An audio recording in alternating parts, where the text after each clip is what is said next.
মুস্তাফিজের স্লোয়ার বল খেলা পৃথিবীর সবচেয়ে কঠিন কাজ। চেন্নাইয়ের পিচে তার বলে 6 মারা অনেক কষ্টকর। আইপিএলে সবচেয়ে সুইং করা বলার নিশ্চয়ই মুস্তাফিজ।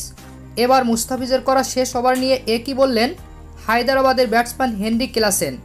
চেন্নাই খেলা হবে আর মুস্তাফিজ জ্বলে উঠবে না, তা কি করে হয়? গতকাল হায়দরাবাদের বিপক্ষে মাত্র 2 ওভার 5 বল করে 2টি উইকেট তুলে নিয়েছে মুস্তাফিজ।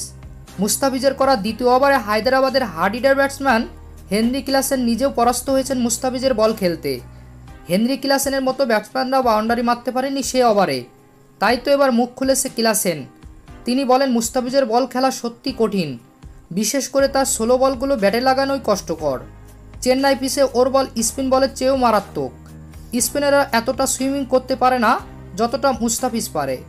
শেষ ওভারে সে একাই 2টি উইকেট নিয়েছে। আমরা আরও একটি ওভার খেলতে পারতাম। এক ওভারে আমরা 20 রান করতে পারলেও আমাদের রান রেট ঠিক থাকতো। মুস্তাফিজ আমাদের সে সুযোগটা দেয়নি, এসেই সে 2টি উইকেট তুলে নিল।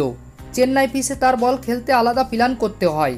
এমন মনে হয় যে তার বলে 6 মারা অসম্ভব, 6 মারতে গেলেই ক্যাচ আউট হতে হয়। তো প্রিয় দর্শক, ক্লাসেনের কথাগুলো আপনারা কিভাবে দেখছেন জানিয়ে দিন আমাদের কমেন্ট বক্সে। ধন্যবাদ।